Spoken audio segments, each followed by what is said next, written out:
دیکھنے والوں سننے والوں کو سید عمار بابر کا السلام علیکم ورحمۃ اللہ وبرکاتہ۔ ناظرین کرام، آج 17واں روزہ ہم نے سحری کیا الحمدللہ۔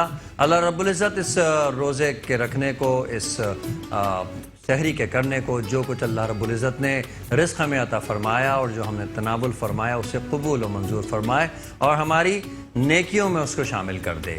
پروردگار سے دعا ہے کہ جو دن بھر میں ہم اعمال کریں گے، پروردگار اس ہر عمل کو ہمارے لیے عبادت بنا دے۔ پروردگار ہر عمل کو ہمارے لیے نیکی بنا دے۔ پروردگار وہ نیکی بنا دے جو آخرت میں ہمارے کام آئے، جو دنیا میں ہمارے صدقہ جاریہ کے طور کے اوپر کام آئے۔ اللہ رب العزت سے دعا ہے کہ جو پرہیزگاری ان رمضان المبارک کے ایام میں ہمیں اللہ رب العزت نے عطا فرمائی ہے، ان روزوں کے صدقے اور طفیل میں یہ پرہیزگاری ہم پر لازم ہو جائے، ملزوم ہو جائے اور ہم اسی طریقے سے اپنی روح کو اور جسم کو ہلکا محسوس کریں تا عمر، پورے سال اور جو زندگی کے بقیہ تھا۔ اللہ رب العزت ہماری عمروں میں بھی اس پرہیزگاری کے توسل اور اس کے صدقے سے طوالت عطا فرمائے۔ ان رمضان کے روزوں کے رکھنے، ان تراویحوں کے پڑھنے کی وجہ سے ہماری زندگیوں میں، مال میں، جان میں ترقی عطا فرمائے۔ ناظرین کرام، نیکی ایک ایسا عمل ہے کہ جو سر دست ہمارے ساتھ چلتا ہے۔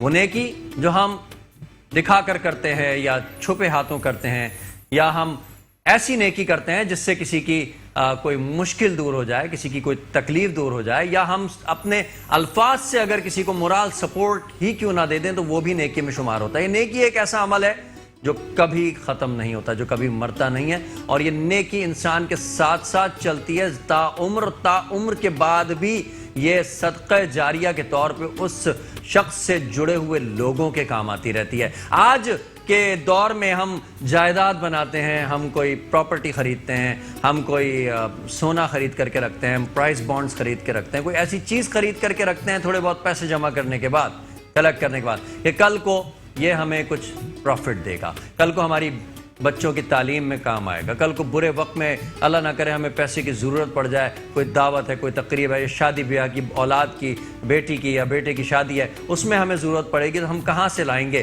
تو اس وقت کے لیے انسان کچھ اہتمام کر کے رکھتا ہے، کوئی چھوٹی موٹی پراپرٹی رکھتا ہے اور پھر اس وقت وہ اسے سیل کرتا ہے تو ایک کثیر رقم جو ہے فائدے کی صورت میں اس کے سامنے آتی ہے۔ یہ فائدہ اصل میں کیا ہوتا ہے؟ یہ فائدہ اصل میں اس کی اس نیکی کا اجر ہوتا ہے جو اس نے اپنے اس پراپرٹی کو یا اس جائیداد کو خریدتے وقت اپنے ذہن میں رکھی تھی، کیونکہ وہ بھی ایک نیکی تھی۔ اس نیکی میں اس کا کیا عمل تھا، کیا دخل تھا، کیا سوچ تھی؟ سوچ یہ تھی کہ میں اپنے بچے کی تعلیم کے لیے خرچ کروں گا، اپنی بچی کی شادی پر خرچ کروں گا۔ یہ نیکی تھی جس کے صدقے میں اللہ تعالیٰ نے اس کو وہ بڑھوتی کر کے، ڈبل کر کے یا دگنا کر کے اللہ پاک نے عطا کیا۔ ناظرین کرام، آج کا جو ٹاپک ہے وہ بہت امپورٹنٹ ہے اور بہت ضروری ہے کہ زندگی میں نیکی کی اہمیت کیا ہے۔ ہم دیکھتے ہیں کہ نہ صرف مسلمان بلکہ ہم پوری دنیا میں دیکھتے ہیں کہ چیریٹی جو ہے وہ نہ صرف مسلمانوں میں بلکہ اہل کفر میں بھی بڑی عام ہے۔ جگہ جگہ ہم دیکھتے ہیں کہ انہوں نے چیریٹی کے لیے مختلف ایسوسیشنز قائم کی ہوئی ہیں، مختلف فیڈریشنز قائم کی ہوئی ہیں، اور لوگ آ کر کے ان کو چندہ دیتے ہیں، لوگ آ کے اپنے فنڈز جمع کرواتے ہیں کہ بھئی یہ لوگوں کی امداد کی جائے۔ آج ہم بحیثیت مسلمان یہ دیکھیں گے کہ ہم جو نیکی کر رہے ہیں، ہم جو عمل کر رہے ہیں، بیسک مقصد کیا ہے؟ ہم یہ جان لیں کہ صدقہ اور خیرات اصل میں اسلام میں کیا اہمیت رکھتے ہیں اور صدقہ اور خیرات میں فرق کیا ہے، اس صدقے اور خیرات کی کیا کیا اقسام ہیں، ہم کب کن کن معاملات میں، دن بھر کے معاملات میں وہ کون کون سے عملیات ہمارے ساتھ کار فرما ہوتے ہیں جو کہ اللہ پاک اپنے فرشتوں کے ذریعے ہمارے نامہ اعمال میں ہماری نیکی کی صورت میں لکھوا رہا ہوتا ہے، صدقے کی صورت میں لکھوا رہا ہوتا ہے، جس کے بدلے میں ہمیں نیکی مل رہی ہوتی ہے۔ یہ جان لینا بھی ضروری ہے کہ صدقہ ایک ایسا عمل ہے جو بلاؤں کو ٹالتا ہے، صدقہ ایک ایسا عمل ہے جو عمر کو بڑھاتا ہے، نیکی ایک ایسا عمل ہے کہ جو بڑھ کر کے آپ کو ملتا ہے، کیونکہ رب العزت کسی کا قرض نہیں رکھتا، وہ اسے تقسیم ایک ایسا عمل ہے کہ جس قدر تقسیم کیا جائے گا وہ اس قدر بڑھے گا۔ اس حوالے سے گفتگو کرنے کے لیے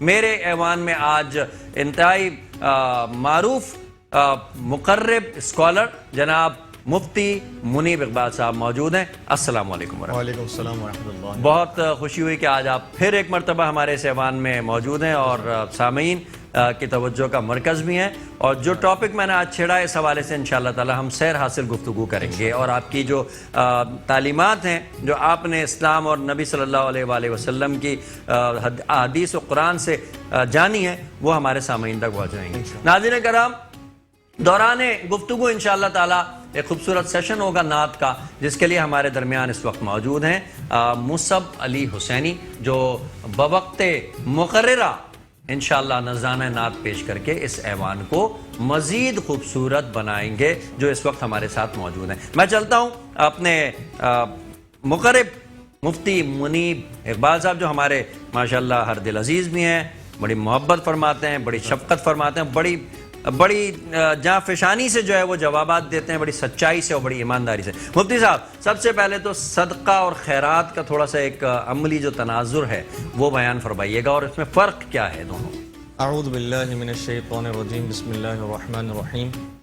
اللہ تبارک و تعالیٰ نے قرآن مجید جب شروع فرمایا سورہ بقرہ سے، جو ترتیباً قرآن مجید ہے، تو اس میں فرمایا الذین یؤمنون بالغیب وَيُقِيمُونَ الصَّلَاةَ وَمِمَّا رَزَقْنَاهُمْ يُنْفِقُونَ، وہ لوگ جو ایمان لاتے ہیں غیب پر، نماز قائم کرتے ہیں اور ہمارے دیے ہوئے رزق میں سے خرچ کرتے ہیں۔ یعنی مؤمنوں کی نشانیوں میں سے جو نشانیاں بیان کی گئیں، اس میں اللہ تبارک و تعالیٰ کی راہ میں خرچ کرنا ایک بہت بڑا عمل قرار دیا گیا۔ جہاں نماز کی اہمیت ہے، جہاں ایمان لانے کی اہمیت ہے، قرآن مجید میں آپ بارہا سنتے ہوں گے کہ جہاں جہاں نماز کا ذکر ہوتا ہے وہ اقیم الصلاۃ کے ساتھ وہ آتوا الزکوٰۃ کا ذکر ضرور ہوتا ہے۔ اب جہاں تک رہی صدقات کی بات، تو صدقات کی دو قسمیں ہوتی ہیں، ایک ہوتے ہیں صدقات واجبہ، دوسرے ہوتے ہیں صدقات نافلہ۔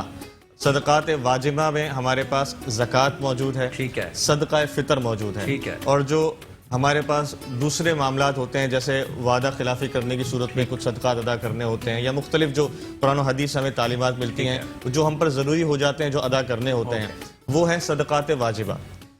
اس کی ایک خاص کیٹیگری ہے، اور جہاں واجب کی بات آتی ہے تو شریعت نے اس کی جو مقداریں ہیں وہ بھی مقرر فرمائیں، جیسا کہ آپ جانتے ہیں کہ زکوٰۃ 2.5% ہے۔ اس کے علاوہ جو صدقہ فطر دینا ہے اس کا بھی ایک خاص مقدار ہے، جو مفتیان کرام اعلان کر دیتے ہیں عید سے پہلے کہ اس مرتبہ صدقہ فطر اتنا ادا کیا جائے گا۔ یہ تو ہو گیا صدقات واجبہ، اس کا جو مقدار ہے وہ معین ہے۔ اب آتے ہیں ہم صدقات نافلہ پر۔ جہاں صدقات نافلہ کی بات آتی ہے تو وہاں پر اللہ تبارک و تعالیٰ نے اپنی راہ میں خرچ کرنے کے لیے کوئی مقدار کا تعین نہیں فرمایا۔ آپ نے وہ واقعہ ضرور سنا ہوگا کہ ایک جنگ کے موقع پر حضرت عمر فاروق رضی اللہ تعالیٰ عنہ اپنے گھر کا آدھا سامان لے کر آ رہے تھے، اور آپ یہ سمجھ رہے تھے کہ آج میں ابو بکر پر سبقت لے جاؤں گا، لیکن ایسا ہوا نہیں۔ جب حضرت عمر فاروق رضی اللہ تعالیٰ عنہ پہنچے تو دیکھا حضرت ابو بکر صدیق رضی اللہ تعالیٰ عنہ اپنے گھر کا سارا سامان لے کر آئے۔ یہاں پر ایک مزے کی بات میں آپ کو بتاتا چلوں، ایک بزرگ رحمۃ اللہ تعالیٰ علیہ سے صحبت ملی، انہوں نے ایک بڑی زبردست بات کہی کہ جب حضرت عمر فاروق اپنے گھر کا آدھا سامان لے کر آ رہے تھے نا، تو ان کا آدھا سامان کوانٹٹی میں حضرت عمر فاروق حضرت ابو بکر صدیق کے پورے گھر کے سامان سے زیادہ تھا۔ بے شک ان کا آدھا سامان، وہ تو غنی تھے ماشاءاللہ، اور ان کا سامان حضرت عمر فاروق کا سامان جو آدھا سامان تھا گھر کا، وہ ابو بکر کے پورے گھر کے سامان سے بھی زیادہ تھا، لیکن چونکہ وہ ابو بکر کے لیے 100% تھا، تو پھر وہ اس کی جو اسٹینڈرڈ تھا وہ یقیناً بڑھ گئی۔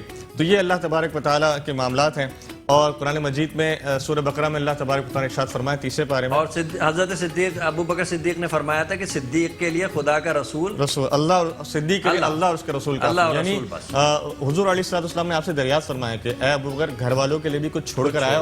آپ نے فرمایا اللہ اور اس کے رسول کا نام چھوڑ کر آیا۔ اس سے بڑھ کر کوئی چیز ہو سکتی ہے؟ استقامت تھی، اللہ اکبر، یہ ایمان تھا، ایمان کی تقویت تھی۔ خیر، اس کے علاوہ قرآن مجید میں ارشاد ہے مثل الذین ينفقون اموالهم فی سبیل اللہ کمثل حبۃ انبتت 7 سنابل فی کل سنبلۃ 100 حبۃ۔ سبحان اللہ۔ اللہ تبارک و تعالیٰ کی راہ میں جو خرچ کرتے ہیں اس کی مثال ایسی ہے کہ جیسے ایک پودا ہو، اس پودے میں 7 بالیاں ہوں، اللہ اکبر، اور ان ہر بالی میں ہر بالی میں 100 دانے ہوں، تو یہ ٹوٹل بن گئے 700 دانے، کہ جب انسان اللہ تبارک و تعالیٰ کی راہ میں 1 روپیہ خرچ کرتا ہے، اللہ تبارک و تعالیٰ اس کو 700 گنا ثواب عطا فرماتا ہے۔ اور یہی نہیں، بزرگوں نے فرمایا کہ یہ تو صرف ایک سمجھانے کے لیے مثال تھی. اللہ تبارک و تعالیٰ چاہے تو ایک نیکی اور 1 روپے کے بدلے میں کتنا ثواب عطا فرمائے, وہ انسان کے اخلاص, اس کی نیت اور اللہ تبارک و تعالیٰ کی مرضی مشیت پر بھی ڈیپینڈ کرتا ہے. کتنا خالص تھا وہ جذبہ اس کا نیکی کا, کتنا سچا تھا اور کتنا رب العزت کے لیے خالص تھا, اس نتیجے میں اللہ پاک اس کو بے حساب عطا فرما سکتا ہے. بس بالکل خلوص جو ہے نا, خلوص, یہ خلوص اتنی بڑی چیز ہے کہ انسان اگر خلوص سے کوئی نیکی کرتا ہے نا, اللہ تبارک و تعالیٰ اس کو بیش بہا اس کی نیکیاں عطا فرماتا ہے. خلوص کا معنی یہ ہے کہ انسان جب اللہ تبارک و تعالیٰ کی بارگاہ میں کوئی نیکی کرے, کوئی عمل کرے یا اس کی راہ میں پیسہ خرچ کرے, تو وہ ایک حدیث ہے نا حضور علیہ الصلوۃ والسلام کی کہ دائیں ہاتھ سے دو تو بائیں ہاتھ کو پتہ نہ لگے. تو ہمارے یہاں جو معاشرے میں دیکھا جاتا ہے وہ اکثر یہی ہوتا ہے کہ سیلفیوں کے لیے, تصویروں کے لیے, اخباروں کے لیے میں انشاءاللہ اس حوالے سے بھی سوالات ہم نے رکھے ہوئے ہیں. اچھا مفتی صاحب, یہ تھوڑا سا فرق بتا دیجیے گا, تھوڑا سا ڈسکریمنیشن ہو جائے گی کہ صدقہ کرنا اور خیرات کرنا, ان دونوں میں کیا ڈیفرنس؟ دیکھیں شرعی طور پر ان میں کوئی بہت بڑا فرق نہیں ہے, یہ دونوں ہی کام ثواب کی نیت سے کیے جاتے ہیں. تو صدقہ اور خیرات, چیریٹی, ڈونیشن, یہ شرعی طور پر ایک ہی ڈیفینیشن ہے. ہم نے اصل میں جانا ہوا صدقہ, ہمارے ذہن میں ہے کہ جی وہ صدقہ ہم نے دے دیا, اور خیرات اور صدقہ بیسیکلی ایک ہی, تقریباً ایک ہی چیز ہے, سینونیم ہو گیا, سینونیم ہے. ٹھیک ہے, ٹھیک ہے. کوئی شرعی طور پر اس میں کوئی حد مقرر نہیں کی, کوئی حد مقرر نہیں کی. اچھا مثال کے طور کے اوپر کسی شخص نے کوئی نیکی کی, ٹھیک ہے, تو کیا اس کی وہ نیکی, بھلے اس نے پیسہ خرچ نہیں کیا, اس نے مال خرچ نہیں کیا, لیکن اس نے کیا کیا کہ راستے میں سے کوئی ایک ایسی کوئی رکاوٹ تھی جس کی وجہ سے آنے جانے والوں کو تکلیف ہو رہی تھی, یا کوئی مین ہول تھا جس کے اوپر کور نہیں تھا, اس نے کیا کیا کہ اس کے اوپر کور کر دیا, اسے ڈھانپ دیا تاکہ کسی کو نقصان نہ ہو جائے. اس عمل کو ہم کس میں لیں گے, صدقے میں لیں گے یا یہ کوئی اور چیز ہے؟ صدقے کے اندر جو چیزیں آتی ہیں اس میں مال خرچ کرنے کے علاوہ بھی بہت ساری اقسام حضور علیہ الصلوۃ والسلام نے بھی بیان فرمائی. جیسے وہ حضور علیہ الصلوۃ والسلام کی مشہور حدیث ہے, حضور علیہ السلام نے ارشاد فرمایا کہ کسی کو مسکرا کر دیکھنا بھی صدقہ ہے. ایک حدیث میں آیا کسی سے اچھی بات کہہ دینا صدقہ ہے, او کما قال علیہ الصلوۃ والسلام. تو صرف مسکرا کر دیکھ لینا, اچھی بات کہہ دینا, یہ بھی صدقہ ہے. اس کے علاوہ اس کا بھی اجر ہے, اس کا بھی اجر ہے, اور یہ بھی صدقے کے اندر آتا ہے. اور صدقہ آپ کو معلوم ہے بلاؤں کو ٹالتا ہے, تو کسی سے مسکرا کر بات کر لینا بھی آپ کی بلاؤں کو کہیں نہ کہیں ٹال رہا ہوتا ہے. اس کے علاوہ یہ جو آپ نے تکالیفیں ہٹانے کی بات کی, رسوں سے تکلیفیں ہٹانا, اذیت والی چیز کو دور کرنا, یہ بھی اللہ تبارک و تعالیٰ کی طرف سے نیکی کے کام ہے. اور جب انسان نیکی کرتا ہے تو نیکی کے صدقے سے اللہ تبارک و تعالیٰ بلاؤں کو ضرور دور فرماتا ہے. تو اگر آپ نے صدقے کا ایک عمومی جو لوگوں کے اندر کانسیپٹ ہے کہ جیسے آپ نے فرمایا کہ صدقہ بلاؤں کو ٹالتا ہے, تو اگر بلاؤں کو ٹالنے والے کانسیپٹ کے تھرو دیکھیں تو ہر نیکی کرنا وہ کسی نہ کسی لیول پہ صدقے میں آ رہا ہوتا ہے, عمومی ڈیفینیشن کے حساب سے, کیونکہ ہر نیکی کسی نہ کسی لیول پہ آپ کے اوپر سے بلاؤں کو دور کر رہی ہوتی ہے. بلائیں کیا ہے بیسیکلی؟ بلائیں وہ گناہوں کی نحوستیں ہوتی ہیں. بلاؤں کی اگر سمپل ڈیفینیشن میں آپ کو بتاؤں تو وہ ہوتی گناہوں کی نحوستیں. تو جب آپ نیکی کرتے ہیں تو اللہ تبارک و تعالیٰ ان نیکیوں کی برکت سے گناہوں کی نحوستوں کو دور فرماتا ہے. جب گناہوں کا بوجھ کم ہو جاتا ہے, نیکیاں جو ہے ان کے اوپر حاوی ہو جاتی ہیں. بے شک ایسا ہی ہے. اور حضور علیہ الصلوۃ والسلام کی حدیث سے ارشاد فرمایا کہ اللہ تبارک و تعالیٰ مؤمن کے گناہوں کو معاف فرماتا ہے, چاہے اس کا چھوٹے سے چھوٹا عمل کیوں نہ ہو. یعنی رستے سے وہ جو ایک تنکا بھی ہٹا دیتا ہے, اس ہٹانے کے صدقے سے اللہ تبارک و تعالیٰ اس کے گناہوں کو معاف فرما دیتا ہے, او کما قال علیہ السلام. تو یہ چھوٹی چھوٹی نیکیاں بھی جو ہیں یہ بھی کہیں نہ کہیں کسی نہ کسی لیول پہ ہم سے گناہوں کے بوجھ کو دور کر رہی ہوتی ہیں. اور جب گناہوں کا بوجھ دور ہوتا ہے تو آٹومیٹکلی وہ صدقے کی کسی نہ کسی لیول کی ڈیفینیشن میں آ رہی ہوتی ہیں. اچھا اکثر ہم دیکھتے ہیں کہ جی وہ گھروں کے باہر کسی نے پانی کا گڑھا رکھا ہوا ہے یا کولر لگا دیا ہے اور اس پہ نام لکھ دیا ہے کہ برائے ایصال و ثواب فلاں فلاں فلاں. اس کی کوئی حیثیت, اور وہ جو مرحوم ہے کیا واقعی میں اس کی طرف سے صدقہ ادا ہو رہا ہے؟ بے شک ایصال ثواب تو ایک ایسا معاملہ ہے, ایک ایسا کام ہے کہ حضور علیہ الصلوۃ والسلام کی حدیث ہے, حضور نے ارشاد فرمایا کہ تمہارا مال کیا ہے؟ تمہارا مال صرف 3 چیزیں ہیں. ٹھیک ہے. ایک وہ جو تم نے پہن کر بوسیدہ کر دیا, ٹھیک ہے.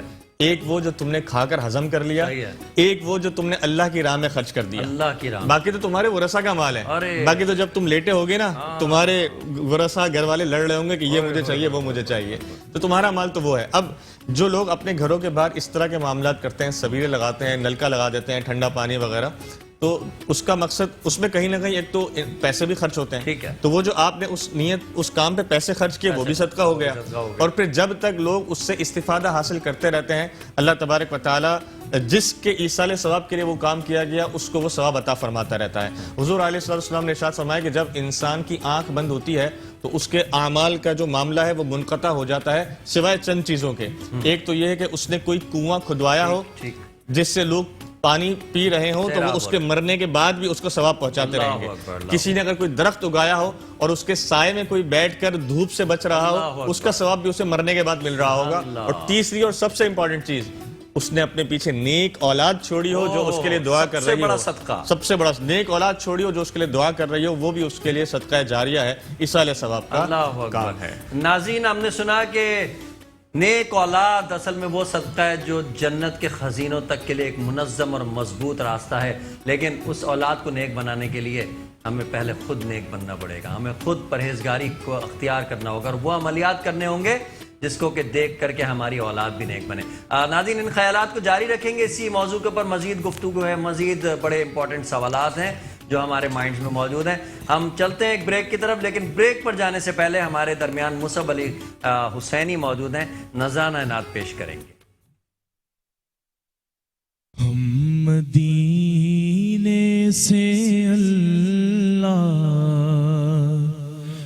کیوں آ گئے, قلب غیرہ کی تسکی وہی رہ گئی, دل وہی رہ گیا, جا وہی رہ گئی, ہم اسی در پہ اپنی جبی رہ گئی.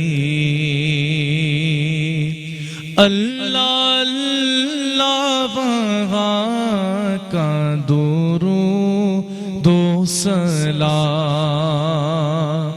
اللہ اللہ وہاں کا سجود و قیام, اللہ اللہ وہاں کا وہ کیف دوام, وہ صلاۃ سکون آفری رہ گئے, دل وہی رہ گیا, جا وہی رہ گئی, ہم اسی در پہ اپنی جبی رہ گئی.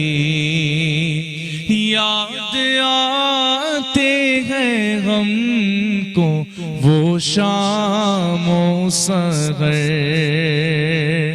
وہ سکون دل و جان و روح و نظر, یہ انہی کا. پھر آپ کا خیر مقدم, برکت رمضان سحر ٹرانسمیشن آپ ملاحظہ کر رہے ہیں. آپ اگر چاہیں اس پروگرام کو دوبارہ دیکھنا, دوبارہ ملاحظہ کرنا, تو یوٹیوب کے اوپر برکت رمضان سحر ٹرانسمیشن آپ نے لکھنا ہے اور آپ کے سامنے سارے اس کے سلاٹس آ جائیں گے.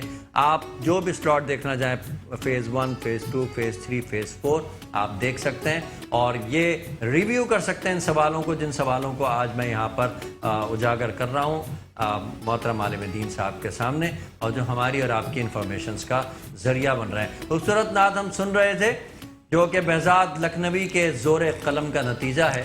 اس نعت نے یقینی طور کے اوپر سننے والوں کو نہ صرف بلکہ یہاں پر موجود جو سننے والے ہیں اور دیکھنے والے ہیں ان سب کو روحانی طور پہ مدینے کی زیارت کروا دی. اللہ رب العزت بہزاد لکھنوی کے اعمال میں ان کے جنت اور ان کے آخرت کے جو معاملات ہیں ان میں آسانی پیدا فرمائے. اس نام کے صدقے میں جس نام کے لیے انہوں نے اپنے قلم کو چلایا, جس نام کے لیے انہوں نے اپنی زندگی وقف کی. میں چلتا ہوں بالتاخیر مفتی منیم اقبال صاحب کی طرف, اور دوسرا سوال آج کا جو امپورٹنٹ ہمارا ٹاپک چل رہا ہے صدقہ, خیرات یا نیکی, اس حوالے سے اگلا سوال میں کرنا چاہوں گا. مفتی صاحب, وہ عملیات جو صدقے کے زمرے میں آتے ہیں, جیسے کہ ہم اپنے زبان سے ادا کرنے والے جو الفاظ ہیں یا کچھ ہیں, کہ پیسہ نہیں ہے کسی کے پاس تو پھر وہ کیا عمل کرے, کہ بھائی صدقہ اس کا ادا ہو جائے؟ جیسا کہ میں نے آپ سے پہلے بھی عرض کی کہ حضور علیہ الصلوۃ والسلام کی احادیث کا مفہوم ہے. حضور علیہ السلام نے ارشاد فرمایا کہ صدقہ بلاؤں کو ٹالتا ہے اور کسی کو مسکرا کر دیکھ لینا بھی یہ صدقہ بھی ہے. صدقہ ہے. ایک شخص جو صدقہ دینا تو دور کی بات بلکہ وہ صدقہ لینے کا مستحق ہو, ٹھیک ہے, زکوٰۃ کا مستحق ہو, ٹھیک ہے, اگر اس کے ذہن میں یہ سوال آئے کہ میں کس طرح صدقہ ادا میں کرنے کیسے کی صدقہ فضیلت ادا کو پا سکوں. بالکل, اصل تو بات یہ نا وہ فضیلت کو پانے والی بات ہے. جس کو اللہ تبارک و تعالیٰ نے دیا ہے وہ تو فضیلت پا سکتا ہے, جس کو نہیں دیا وہ کیسے فضیلت پا سکتا ہے. تو فرمایا کسی کو مسکرا کر دیکھ لینا بھی صدقہ ہے, اور فرمایا کسی سے اچھی بات کہہ لینا بھی صدقہ ہے, کسی کو اچھا مشورہ دے لینا بھی صدقہ ہے, کسی سے ہنس کر بات کر لینا بھی صدقہ ہے. میں آپ کو ایک واقعہ سناتا ہوں. یہ جو ہم الفاظ ادا کرتے ہیں جیسے سبحان اللہ, ماشاء اللہ, یا کوئی ہم عمل کرتے ہیں نیکی کا کوئی بھی عمل, وہ بھی صدقے کے یہ بھی کہیں نہ کہیں کسی نہ کسی لیول پہ, کیونکہ یہ ثواب کا کام ہے. بالکل, اور جہاں ثواب آ جاتا ہے وہاں پر گناہوں کی نحوست دور ہوتی ہے. جب بلائیں ٹلتی ہیں تو آٹومیٹکلی وہ کہیں نہ کہیں. اچھا, میں نے یہ سنا ہے, آپ سے تصحیح بھی کروں گا, کہ اپنے جو اہل و عیال ہیں ان کے لیے جو ہم خرچ کرتے ہیں, ان کے رزق کے لیے, ان کے صبح کے ناشتے کے لیے, دوپہر کے لیے, ان کے تعلیم پر, یہ بھی صدقہ ہے. قرآن مجید میں ارشاد ہے کہ حضور علیہ الصلوۃ والسلام سے سوال کیا گیا, یسألونک ماذا ینفقون, اے محبوب صلی اللہ تعالیٰ علیہ وآلہ وسلم وہ آپ سے سوال کرتے ہیں کہ ہم کس پر خرچ کریں. ٹھیک ہے, حضور نے فرمایا, قرآن مجید کی آیت ہے, قل, اے محبوب آپ فرما دیجئے, ما انفقتم من خیر فللوالدین والاقربین والیتامی والمساکین, اے محبوب آپ ان سے فرما دیجئے جو تم خرچ کرتے ہو نا تو وہ تمہارے والدین کے لیے ہے, تمہارے رشتہ داروں کے لیے ہے, یتیموں کے لیے ہے, اور مسکینوں کے لیے ہے. یعنی جو انسان اپنے اہل و عیال پر خرچ کرتا ہے وہ بھی صدقہ ہے, اپنے ماں باپ پر خرچ کرتا ہے وہ بھی صدقہ ہے, یتیموں اور مسکینوں پر خرچ کرتا ہے وہ بھی صدقہ ہے. یہاں پر بزرگوں نے فرمایا کہ سب سے پہلے والدین کا ذکر ہوا کہ انسان کے مال کے سب سے زیادہ حقدار خرچ کرنے کے. دیکھیں, اپنے ماں باپ کو انسان صدقہ واجبہ ادا نہیں کر سکتا, یعنی اگر زکوٰۃ ادا کرنا چاہے تو وہ ماں باپ کو ادا نہیں کر سکتا. لیکن جو صدقہ واجبہ کے علاوہ جو دوسرے صدقات ہیں, بعض اوقات آپ اپنے ماں باپ پر خرچ کرتے ہیں وہ بغیر صدقے کی نیت سے کرتے ہیں. مطلب اپنے والدین کو دعوت کر دی, ان کو آپ کھانا کھلانے لے کر گئے, یا ان کے لیے کچھ چیز لے کر آئے, کوئی تحفہ لے کر آئے, ان کا دل خوش کرنے, ان کو سوٹ بنا کے دیا پہننے کے لیے, عید پہ ان کو آپ نے اپنے پیسوں سے سوٹ بنا کر دیا. آپ کی صدقے کی نیت نہیں ہوتی, اس کے باوجود بھی اللہ تبارک و تعالیٰ آپ کو صدقے کا ثواب عطا فرماتا ہے, صدقے کا دیتا ہے. اس کے علاوہ پہلے والدین کی کیٹیگری, ٹھیک ہے, والدین کے بعد بزرگوں نے فرمایا اقربین, آپ کے رشتہ دار. رشتہ داروں میں سب سے پہلے ایک مرد کے لیے اس کے بیوی اور اس کے بچے آتے ہیں. ٹھیک ہے, یعنی جو انسان اپنے بچوں پر بھی خرچ کرتا ہے, اپنی زوجہ پر بھی خرچ کرتا ہے, جو ان کے واجب حقوق ہیں, ان واجب حقوق پہ علاوہ جو بھی خرچ کرتا ہے صدقے کی نیت سے نہ بھی کرے تو بھی وہ صدقہ ادا ہو رہا ہوتا ہے. ایک تو حق جو واجب ادا کرنا ہی کرنا ہے, ٹھیک ہے, 2 وقت کا کھانا کھلانا, پہننے کے لیے جو ضروری کپڑے ہیں وہ ادا کرنا, بچوں کے ضروری جو حقوق ہیں وہ ادا کرنا. اس کے علاوہ اگر وہ اس سے ایکسس کچھ کرتا ہے وہ بھی صدقے کے اندر آتا ہے. تو اقربین میں پہلے بیوی بچے آئے, اس کے بعد پھر آپ کے بھائی, آپ کے بہن, آپ ان پہ خرچ کرتے ہیں بغیر ثواب کی نیت سے بھی تو بھی وہ آپ کو اللہ تبارک و تعالیٰ کی بارگاہ میں صدقے کے مطابق اس کا ثواب مل رہا ہوتا ہے. پھر جو تیسری اور چوتھی کیٹیگری میں یتامہ اور مساکین قرار دیے گئے, تو بزرگوں نے فرمایا یہ یتامہ اور مساکین سب سے پہلے وہ ہیں جو آپ کے اپنے اطراف کے اندر پائے جاتے ہیں. آپ کو چیریٹی یہاں سے بیٹھ کر دنیا کے کسی دوسرے ملک میں کرنی ہے آپ کیجئے, لیکن سب سے پہلے آپ کے صدقے کا حق آپ کے اس پڑوسی پر بنتا ہے جو بھوکا سو جاتا ہے. حضور علیہ الصلوۃ والسلام کے احادیث کا مفہوم ہے کہ اگر انسان کا پڑوسی بھوکا سو رہا ہو تو کیا فائدہ ایسے شخص کے صدقہ کرنے کا کہ جو دور دراز علاقوں میں جا کر صدقہ کرتا ہے. احادیث کا مفہوم ہے کہ انسان کا پڑوسی بھوکا سو رہا ہو, یہاں تک کہ جو برابر کا پڑوسی ہے اس کے تو بہت زیادہ حقوق ہیں. تو فرمایا یتامہ اور مساکین میں اندر جو آپ کے سرکل کے لوگ ہوتے ہیں نا, کہ آپ سرکل کے لوگوں کو تلاش کریں.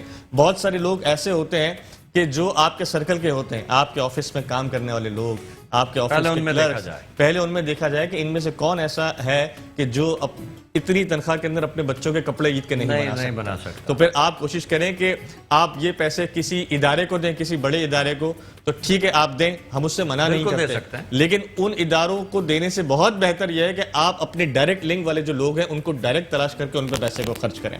لیکن آپ جو اداروں کو دیتے ہیں تو وہی بہت اچھی بات ہے. ہمارے جتنے بھی ادارے ہیں وہ سب بہت اچھا کام کر رہے ہیں, لیکن ان کے پاس الحمدللہ اللہ تبارک و تعالیٰ کا کرم ہے اس ملک پر کہ ان کے پاس فنڈز کا فلو بہت ہوتا ہے, بہت زیادہ. بہت اچھا. بعض صورتوں میں ہم نے یہ تک دیکھا ہے کہ آج آپ نے جو زکوٰۃ کے پیسے کسی آرگنائزیشن کو دیے وہ 3 سال تک یا 2 سال تک آئیڈل پڑے رہتے ہیں. تو جب وہ پیسے آئیڈل پڑے رہیں گے تو آپ نے آج پے کر دیا اور خرچ 2 سال بعد ہو رہے ہیں تو آپ کی زکوٰۃ ہی ادا نہیں ہوگی. شرعی مسئلہ یاد رکھیے, اگر آج آپ نے پیسے دیے ان کے فنڈز کے اندر وہ پیسے رکھے ہوئے ہیں اور 2 سال تک استعمال نہیں ہوئے کیونکہ ان کے پاس ایکسٹرا فنڈ ہے نا. مطلب آپ وہ دیکھیں کہ اداروں کے پاس اتنے پیسے آ رہے ہیں اور ان کے پاس ایوینیوز نہیں ہے کہ جہاں پر وہ خرچ کر سکیں. تو پیسہ اگر آئیڈل پڑا رہا تو وہ پیسہ ادا ہی نہیں ہوا. جب ادا نہیں ہوا تو آپ کی زکوٰۃ ادا نہیں ہوئی. آپ نے ان کو وکیل تو بنا دیا لیکن آپ کی زکوٰۃ ادا نہیں ہوئی. تو بہت بہتر یہ ہے کہ آپ ان قریب کے لوگوں کو تلاش کریں کہ جن کی ضرورت ہے, جو مستحق ہیں. بہت سارے کیسز میں ہم نے دیکھا کہ لوگوں کے پاس کام کرنے والے جو امپلائیز ہوتے ہیں وہ تک زکوٰۃ کے مستحق ہوتے ہیں لیکن وہ وائٹ کالر ہوتے ہیں, وہ بتاتے نہیں ہیں. ایک شخص آپ بتائیے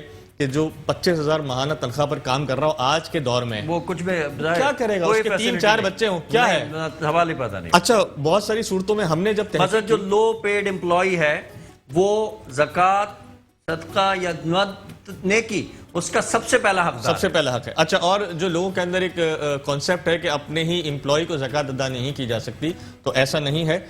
شرعی طور پر یہ بات جائز ہے کہ آپ اپنے امپلائی کو, خدام کو زکوٰۃ ادا کر سکتے ہیں بشرطے کہ وہ اس کی مزدوری کے علاوہ ہو. یعنی آپ اس کو سیلری زکوٰۃ کی نیت سے دیں تو یہ جائز نہیں ہے کیونکہ سیلری تو اس کا حق ہے. اگر سیلری کے علاوہ آپ اس کو دیتے ہیں زکوٰۃ کی نیت سے دے سکتے ہیں, لیکن ایک تنخواہ ایکسٹرا دے دیں, بونس دے دیں, بونس زکوٰۃ کی نیت سے دے سکتے ہیں. بالکل. اچھا, اس میں بزرگوں نے فرمایا کہ ایک احتیاط کی جائے کہ جو آپ کا وائٹ کالر امپلائی ہوتا ہے وہ بڑا عزت دار ہوتا ہے.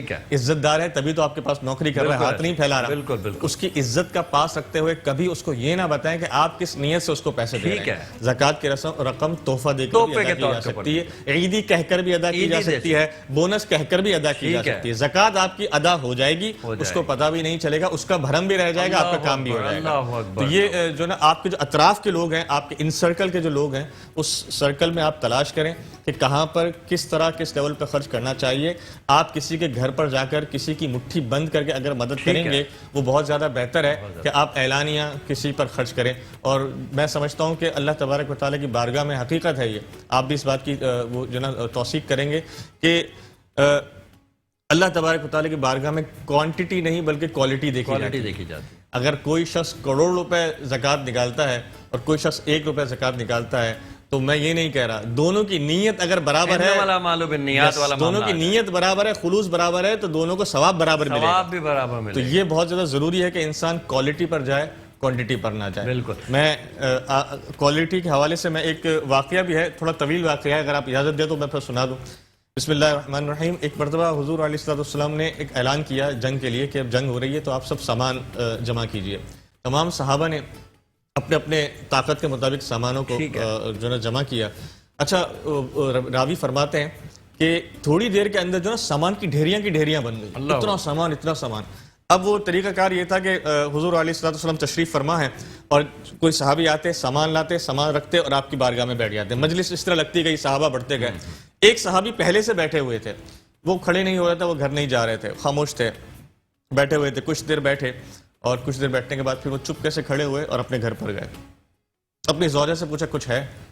تو آپ کی زوجہ نے 4 کھجوریں یا 5 کھجوریں نکالی. بولا بس یہ بچوں کے لیے رات کے کھانے کے لیے رکھی تھی, دوپہر میں بھی بچے بھوکے ہیں, سو گئے ہیں, ان کو میں نے سلا دیا ہے. صرف رات کو کھلانے کے لیے ان کو یہ 4 یا 5 کھجوریں ہیں, یہ میں نے رکھی ہیں. ایک آدھی میں اور آپ کھا لیں گے, باقی یہ بچے کھا لیں گے, ان کا پیٹ بھر جائے گا. صحابی نے کچھ دیر توقف کر کے پھر سارا ماجرا بتایا کہ حضور علیہ الصلوۃ والسلام نے اللہ کی راہ میں دینے کے لیے کچھ مال مانگا ہے. صحابیہ تھیں, وہ بھی حضور علیہ الصلوۃ والسلام کی تربیت یافتہ. آپ نے ان صحابیہ نے وہ ساری کھجوریں اٹھائی اور ان کے ہاتھ میں دی کہ جب حضور رسول اللہ نے مانگا ہے تو ہم کیسے منع کر سکتے ہیں. اب حضور علیہ الصلوۃ والسلام کی بارگاہ میں وہ صحابی جو تھے وہ کھجوریں لے کر آئے. اب سب اتنے سامان لا رہے ہوں, اتنے بڑے بڑے اونٹ لا رہے ہوں بھر کر, اور ان کے ہاتھ میں 4 کھجوروں دیتے ہوئے شرم محسوس ہوتی ہے, قدرتی سی بات ہے. تو صحابی جو تھے وہ چپکے سے حضور علیہ الصلوۃ والسلام کے پیچھے کی طرف آ کر بیٹھے. پہلے تھوڑی دیر بیٹھے, توقف کیا, پھر آہستہ آہستہ کان کی طرف بڑھے کہ کسی کو پتہ نہ لگے کہ وہ کیا عمل کر رہے ہیں. چپکے سے کان کی طرف آئے اور عرض کیا رسول اللہ گھر میں صرف یہی تھا اور آپ کی بارگاہ کے لیے آیا ہوں, اور چپکے سے آپ کے ہاتھوں کھجوریں دی. وہی حضرت ابو بکر صدیق والا عمل ہو وہ گیا. چپکے سے آپ کے ہاتھ میں کھجوریں دی. حضور علیہ الصلوۃ والسلام نے کھجوریں بند کر دی. آپ کی نیت یہ تھی کہ میں چپکے سے دے رہا ہوں, کسی کو پتہ نہ لگے, میرا بھرم رہ جائے, مجھے شرم آئے گی کہ صرف 4 کھجوریں سب کے سامنے دے رہا ہوں. لیکن حضور علیہ الصلوۃ والسلام کا عمل دیکھیے. حضور علیہ الصلوۃ والسلام تو وہ قرآن مجید میں آیا کہ اپنے پروں کو مؤمنوں کے لیے بچھا دیں, اپنے رحمت کے پروں کو مؤمنوں کے لیے بچھا دیں. تو اب دیکھیے حضور علیہ الصلوۃ والسلام نے کیا عمل فرمایا. آپ علیہ الصلوۃ والسلام نے, وہ جب صحابی چلے گئے اپنی جگہ پر بیٹھ گئے, آپ علیہ الصلوۃ والسلام نے ہاتھ کو بلند کیا اور وہ کھجوریں آپ کے ہاتھ میں تھیں. آپ علیہ الصلوۃ والسلام نے ارشاد فرمایا اے میرے صحابہ یہ مجھے 4 کھجوریں ملی ہیں اور یہ وہ کھجوریں ہیں جو ایک شخص کے پورے گھر کا مال تھا. ایک کام کرو, یہ کھجوریں لو, ان کھجوروں کو توڑو اور یہ جو جتنی ڈھیریاں لگی ہوئی ہیں ان ڈھیریوں کے اوپر تھوڑا تھوڑا ڈال دو. اللہ تبارک و تعالیٰ ان 4 کھجوروں کے صدقے میں باقی سب کے صدقوں کو قبول و منظور فرمائے. سب کے صدقے ان 4 کھجوروں کے صدقے میں ہوں گے. اور کما قال علیہ الصلوۃ والسلام, اس قدر اسٹرانگ ہے یہ صدقہ کرنا, نیکی کرنا, اس کا جو ریئیکشن ہے وہ اتنا مضبوط ہے. بالکل ایسا ہی ہے. اور اس میں وہی بات کہ کوالٹی دیکھی جاتی ہے, کوانٹٹی نہیں دیکھی. نیت کو دیکھے گا میرا رب جو ہے وہ کہ اس بندے نے کس نیت سے صدقہ, چاہے وہ اس نے اپنی جیب میں موجود نہ ہونے کی بنیاد پر بھی کیا, اس کی جیب میں کچھ نہیں ہے لیکن وہ نہ دے سکا, اس کو بھی رب کائنات قبول کرے. ناظرین بڑی خوبصورت گفتگو چل رہی ہے, جاری رہے گی. چھوٹا سا ایک بریک ہے, پھر آتے ہیں اور ایک بڑے بہترین سوال کے ساتھ ہم یہاں پر موجود. سوا کچھ دکھائی نہ دے. جی ناظرین, بات چل رہی ہے نیکی کی, بات چل رہی ہے خیرات کی, بات چل رہی ہے چیریٹی کی, بات چل رہی ہے زکوٰۃ کی, ٹھیک ہے, اور بات چل رہی ہے صدقات کی. میں عالم صاحب علماء سے ہم نے آج ہمارے جو ایوان میں موجود ہیں ان سے ہم نے بہت سیر حاصل گفتگو کی, اور 1-2 سوالات اور ہیں میں جو پوچھنا چاہوں گا. جی, بکرا یا کوئی اور جانور, کسی بھی مدرسے میں جائیں, کسی بھی پیر کے پاس جائیں, وہ سب سے پہلے کہتا ہے کالا بکرا لے کر کے آ جاؤ, یہ صدقہ دینا ہے کالے بکرے. کیا صرف کالے بکرے کا ہی صدقہ ہوتا ہے, یہ صدقہ اور سینسز میں بھی دیا جا سکتا ہے؟ وہ اچھا سوال کیا آپ نے. اچھا دیکھیں, یہ جو جانور ذبح کرنے کی بات ہے تو بیسیکلی یہ جانور ذبح کیا جاتا ہے اور اس جانوروں کا گوشت غریبوں کو کھلانا مقصد ہوتا ہے. آپ کسی مدرسے میں جاتے ہیں, وہ آپ بکرا کیوں دیں گے؟ اس وجہ سے دیں گے کہ اس کا گوشت کٹے اور جو یہاں غریب بچے کھا رہے ہیں ان کے پیٹ کے اندر وہ گوشت جائے. اس سال یہ مہینوں صرف دال چاول پہ گزارا کرتے ہیں, کبھی کبھی ان کے پیٹ میں گوشت جانا چاہیے. تو یہ صدقہ ہے, صدقہ ادا ہو جاتا ہے, اس میں کوئی شک نہیں. لیکن یہ کچھ عاملوں کی طرف سے یہ دیکھا جاتا ہے, واللہ اعلم ان کی نیت کیا ہوتی ہے مجھے نہیں معلوم, لیکن کچھ عاملوں کی طرف سے کہا جاتا ہے کالی مرغی, کالا بکرا, کالی شلوار, اس طرح کے معاملات ہیں. یہ مسپرسیپشنز ہیں, مسپرسیپشن ہے. شرعی طور پر اس کی کوئی وہ مقرر نہیں ہے, کہیں سے یہ ثبوت والی چیزیں نہیں ہیں کہ بکرا ہو تو صرف کالے کلر کا بکرا ہو یا مرغی ہو تو صرف کالے کلر کی مرغی ہو. یہ ایک پرسیپشن ہے, انہوں نے ذہن سے اپنی چیزیں بنا لی ہیں.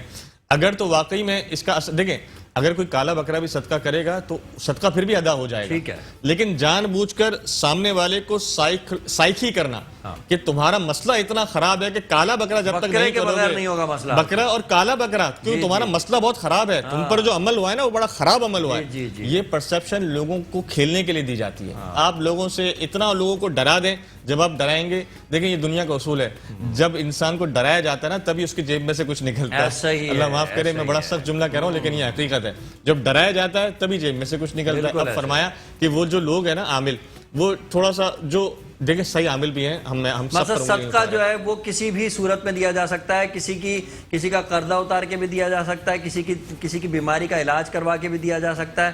کوئی شخص کے گھر میں اگر کوئی ایسی چیز جس کی ضرورت ہے وہ نہیں موجود, وہ دے کر بھی دیا جا سکتا ہے, کسی بچے کی فیس ادا کر کے بھی دیا جا سکتا ہے. صدقہ اتر جائے گا, جانور ذبح کر کے بھی, چاہے وہ کالا ہی کیوں نہ ہو, صدقہ پھر بھی ادا ہو جائے گا, نیکی آپ کو مل جائے گی. کوئی میسج دے دیجیے گا اسی حوالے سے آج. بس میں آخری بات پر جو ہے نا گفتگو کو اختتام کروں گا. چوتھا پارہ اسٹارٹ ہوتا ہے اس آیت سے, لن تنالوا البر حتى تنفقوا مما تحبون. اللہ تبارک و تعالی ہرگز تمہاری اس وقت تک نیکی کو قبول نہیں فرماتا کامل طور پر جب تک تم وہ چیز خرچ نہ کرو جو تمہیں خود محبوب ہو. اپنی پسندیدہ چیز خرچ کرنے کا حکم ہوا.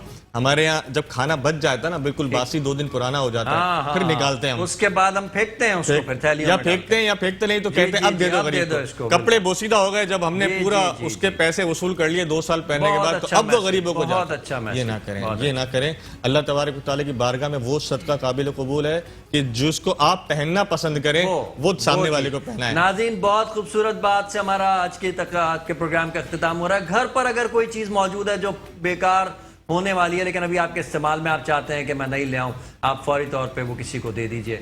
یہ وہ تقسیم ہے کہ اس تقسیم کے بدلے میں انشاءاللہ تعالیٰ آپ کو بہت ملے گا. کوئی ایسی چیز جو ایکسس ہے آپ کے پاس, وہ آپ اپنے کسی جاننے والے کو, اپنے قریبی کو دے دیجئے. آپ کی جیب میں پیسے ہیں, آپ اس میں سے کچھ دوسروں کو بھی دیجئے. دوسروں کا بھی حق ہے اس کے اندر, آپ کے رشتہ داروں کا, آپ کے دوستوں کا, آپ کے پڑوسیوں کا. اللہ تعالیٰ ہمیں عمل کرنے والا بنائے اور ہمیں نیکوکاروں میں اللہ پاک شامل کرے, ہمیں نیکوکاروں میں اٹھائے. نیکوکار وہ جو لوگوں کی مدد کرتے تھے, جو اللہ کی مخلوق کی مدد کرتے ہیں. تو اللہ کی مخلوق کی مدد کرنے والے اگر ہم بن گئے تو یہی وہ راستہ ہے جو اللہ کے محبوب بندہ بننے تک کا ہمیں پورا ثمر دیتا ہے, پورا راستہ بتاتا ہے. اس کے ساتھ ہی آج کے پروگرام سے اپنے میزبان سید عمار بابر کو اجازت دیجیے, مفتی منیب اقبال صاحب کو اجازت دیجیے, اور دیگر جتنے بھی ہمارے ٹیم کے ممبرز ان سب کو اجازت دیجیے. کل تک کے لیے اللہ حافظ. اور نذرانہ نعت پیش کریں گے مصعب علی حسین.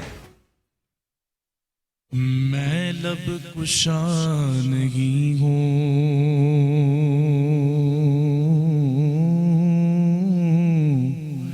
میں لب کشا نہیں ہوں, میں لب کشا نہیں ہوں, اور میں التجا ہوں. میں محفل حرم کے آداب جانتا ہوں, میں محفل حرم کے اور طیبہ کے سب بکاری